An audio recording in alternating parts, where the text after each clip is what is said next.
is no recession. In fact, thanks to the stalwart leadership of Joe Biden, we can announce record potato harvests in the provinces. The people are happy and thriving, period. And with that, Biden left the stage. Watch. And let me speak to one other issue. The GDP and whether or not we are in a recession. Both Chairman Powell and many of the significant banking personnel and economists say we're not in a recession. Let me just give you what the facts are in terms of the state of the economy. Number one, we have a record job market of record unemployment of 3.6% today. And the Inflation Reduction Act will add another $370 billion in clean energy tax credits in reconciliation, including incentives to accelerate domestic production of solar panels, wind turbines, batteries, and critical materials processing. That doesn't sound like a recession to me. Thank you very much.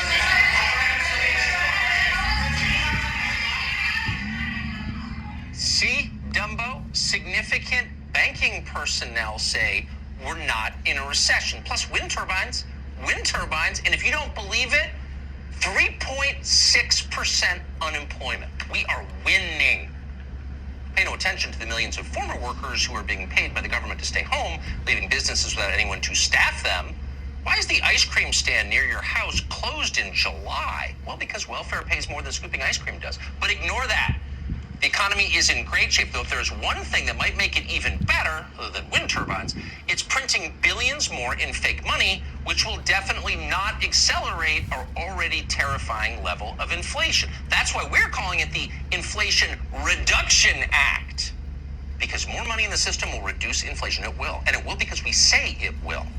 Because what matters is not the way that things actually are. What matters are the words we use to describe things. We can change reality merely by calling it something else. If we call a man a woman, that's what she is.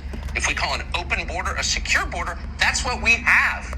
And as you just saw, if we tell you that a collapsing economy is a robust economy, well then it's time to celebrate our newfound prosperity and feel free to buy champagne on your EBT card. It's on us.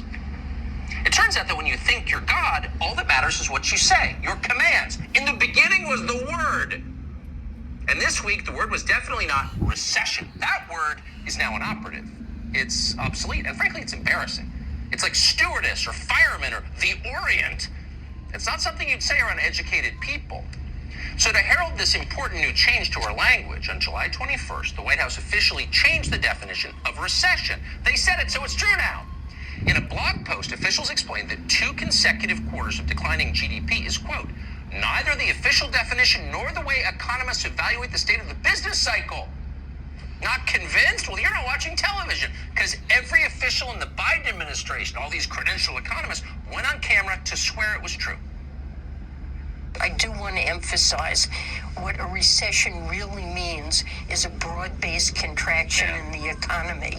And even if that number is negative, we are not in a recession now. And certainly in terms of the technical definition, it's not a recession. The technical definition considers a much broader spectrum of data points. The idea that 2 quarters of negative GDP growth is a technical definition of a recession is wrong. If things are going so great, though, then why is it that White House officials are trying to redefine recession? No, we're not redefining recession. And we all understand a recession to be 2 consecutive quarters of negative GDP growth in a row, and then you have White House officials come up here to say, no, that's not what a recession is. It's something else. How is that not redefining recession? Because that's not the definition. Okay, so ignore the tape of Jenny Elm. We shouldn't have played that. It's hard to think clearly. Ignore how mind-bogglingly repulsive she is. Ignore all the work she's done herself to destroy the American economy when she ran the Federal Reserve. Listen to what they're saying. 2 consecutive quarters of declining GDP. That's not the definition of a recession. Really? We thought it was. We thought that for about 50 years. No. Turns out we're insane. We're hallucinating. Lucy in the Sky with Diamonds stuff. And the media have confirmed it. This is from Politico. Quote, The White House is pretty obviously right that even 2 quarters of shrinking GDP would not show the economy is currently in recession. That's the word from Ben White, who is the chief economics reporter at Politico. And he's backed up by the Associated Press, which is totally real. Just today, the AP reported that, quote, the U.S. economy shrank for a second straight quarter, raising fears that the nation may be approaching a recession. We're getting close now. In other words, 2 declining quarters of growth is not a recession, just like the White House said. And that sounds definitive. It's always been that way, as long as you don't have a memory that extends past, say, last week, because it was just a few weeks ago, before the White House declared otherwise, that everyone was I'd like saying to get differently, including Ben 2 White hot dogs with and the everything AP. and They extra were still onions. using the term stewardess. They were using the old definition.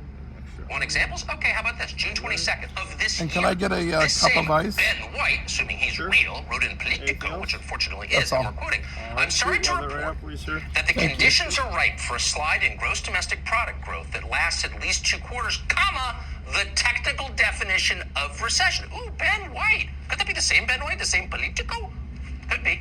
And then in January of this year, which is 2022, we think, the AP reported the same thing, and we're quoting, Mexico's economy entered a technical recession at the end of last year with 2 consecutive quarters of contraction. Oh, wow. So it turns out that was the definition prior to 2 weeks ago. In fact, it's been the definition for decades. In fact, you'll find it in every economic textbook ever written.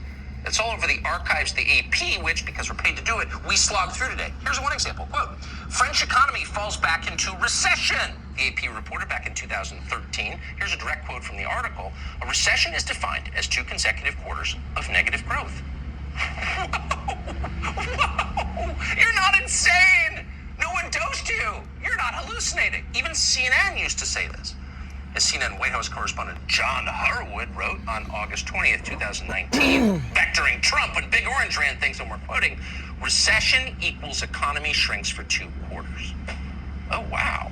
In fact, not to belabor the point, even Brian Deese, who is now the top White House economic advisor, used to run with that definition, and we're quoting, economists have a technical definition of recession, which is 2 consecutive quarters of negative growth. He wrote that back in 2008. Unfortunately for him, we found it. And yet this week, everything's different because you can't say stewardess anymore. So Deese's new position is, quote, 2 negative quarters of GDP growth is not the technical definition of recession. Wow. Okay, if you say so, because in the beginning was the word, you are God now. But that does raise the question, if it's not a recession, then what is it? Well, for this and all other important matters, including intimate marital questions, we go to the White House press secretary, who informs us it's not a recession, it's, quote, a transition. When you look at it more broadly at the data, and that's why we're seeing what we're seeing is that we are in a transition. We're in a transition? Does that mean the whole country's now taking puberty blockers and becoming a girl? No, different kind of transition. This is a transition to green energy and renewables. Joe Biden announced it today. It's a transition to handing China our energy grid. Oh, that's a transition. Some might call it a collapse of empire and a subsequent disaster where we're ruled by people who hate us. But no, it's a transition in which China gets to make and control the wind turbines, the lithium, the solar panels.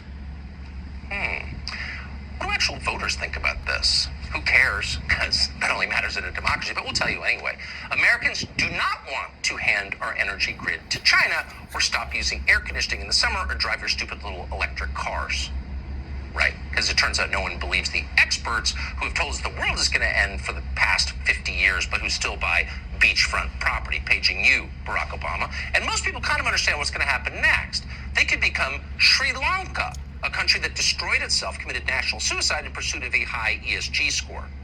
Turns out actual people of both parties, just all normal people, want to do things like afford gasoline or have some place to live they can afford. What Joe Biden said today will get us much closer to Sri Lanka. There's kind of no dispute about that. We also know for certain that the spending under the Biden administration and under previous administrations, but certainly dramatically accelerated under Biden, has devalued the dollar to the point that we have massive inflation and a decline in GDP. Because as money loses value and things get more expensive, people at some point can't afford to buy as much, and then gross domestic product declines. It's not like some crazy theory. In fact, even the Federal Reserve Bank of San Francisco, hardly a right-wing institution, has pointed out that Joe Biden's spending in his first year in office single-handedly hiked the inflation rate by at least 3%. That's higher than many other developed countries, including Germany, Canada, and the UK. So what's been the effect for the rest of us? Now, they can say there's no recession, and the word is like fireman, you just don't say it. But what's America look like? Well, I don't know. Let's check your local food bank. There's a good chance your local food bank is overwhelmed. In Boise, Idaho, for example, the Meridian Food Bank reports they've gone from serving 2,800 people every month to 4,200 in just the last year. Another nearby food bank called the Care House Food Bank has reported a similar increase. A spokesman for the Care House told a local news station, quote, "We're finding out that with the rising rent costs and the rising gasoline costs, the rent eats first, the gasoline eats second.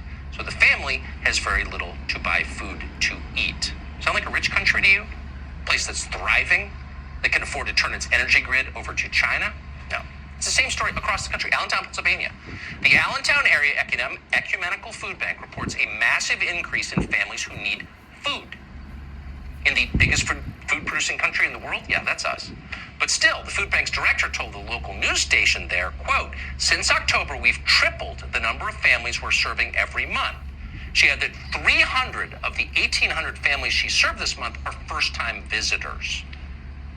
They haven't spent years at the food bank. They need to now because the economy is in, sorry to use the word, recession. Outside St. Mary's Food Bank in Phoenix, the AP reported that hundreds of families lined up this month. The line went around the block. The food bank's main distribution center served 4,271 families in just 1 week last month. That's a 78% increase compared to last year.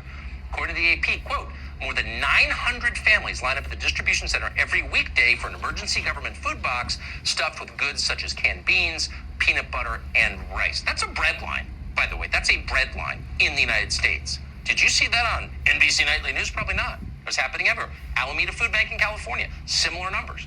They've gone from 890 households served on a typical Friday in January to more than 1,400 families on a typical Friday last month. In Central Florida, the Second Harvest Food Bank, which supplies around 500 food bank partners in the region, says the number of people looking for food, not for vacations in Antigua or in New Tesla, but for food to eat so they can survive, has gone up 25% in the last month.